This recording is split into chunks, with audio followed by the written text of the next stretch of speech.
Hello everyone, welcome back to STEM with Chantel.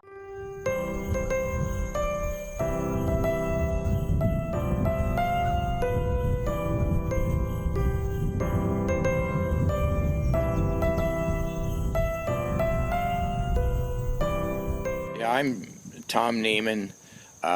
This is my Christmas tree farm. It's Nieman's Christmas tree farm.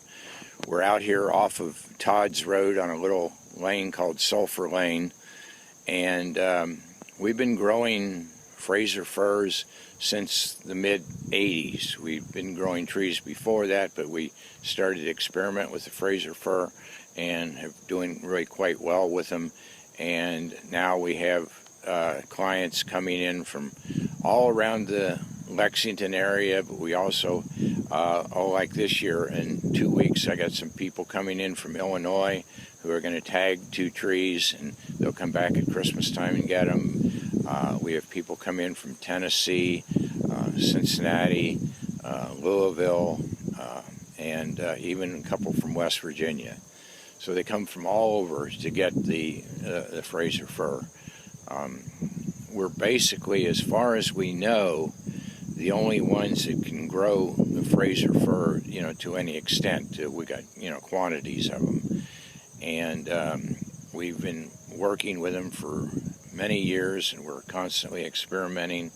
And if you want a really good, fresh cut Christmas tree, this is the place to come. So we get the seedlings from different places around the country. Again, we're constantly experimenting. A Fraser Fir is a Fraser Fir, but genetically they're different. Say if they've been grown in the seeds from Washington State as opposed to Canada, as opposed to Pennsylvania or North Carolina or Michigan. Each one has different strains of Fraser Fir, so they're somewhat different, and so they react to the soil differently. And what we're constantly doing is researching and looking at the seedlings relative to how they're going to react in this soil and this climate in Kentucky. In addition, when we get the little ones, we're looking also at how well they're going to stand up to what we see as a dramatic change in climate in the last 15, 20 years. And so it's hotter, it's drier, and so therefore the trees react differently. But once we get them planted, and the first year, our main objective is to keep them alive.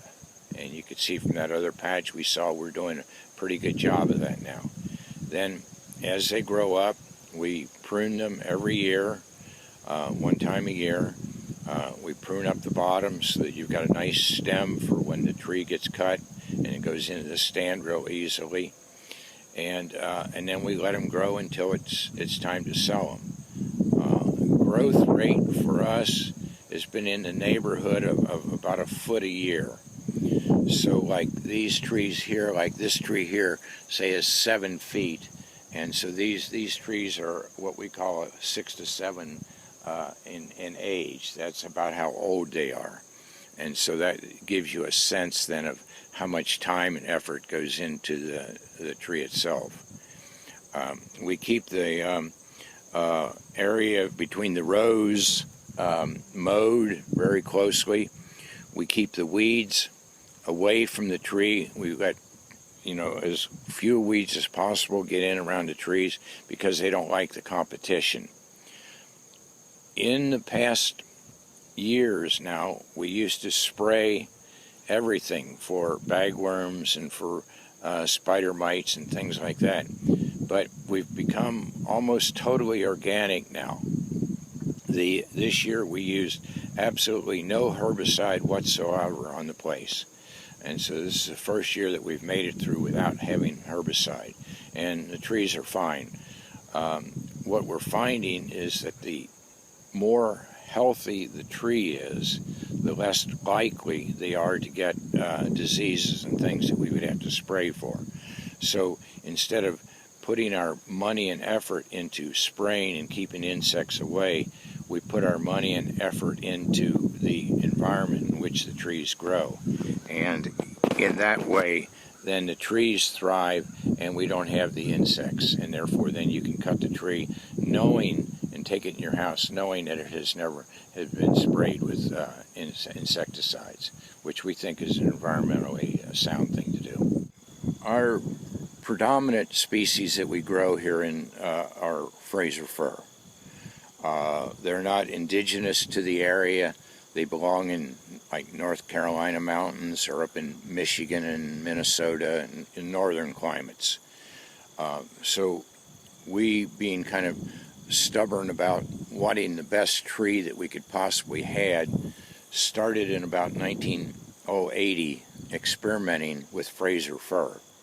And in the beginning we had colossal failures. So you can see like this patch here is 950 trees. In 1985 we'd put out a patch this big and we would lose 80% of them. And we kept experimenting and experimenting till this patch now was put out in the early spring, and you can see every tree is here. So we're getting better at growing them. The flags that you see, again, is an experiment. We drew random numbers and we flagged 200 of the 950 trees and are treating them with a growth enzyme. And we're also mulching them and watered the enzyme in and mulching them. Now, what we want to see is whether they're going to react to the climate and that differently, and hopefully in a more positive manner than the other trees. And so in an experiment that'll go on, well, it'll go on basically until the trees are cut. We'll know which ones they are, and then we'll know if that's a good process. If it is a good process, then as we plant new ones every year, then we'll start to continue that and work that into the rotation, into the system.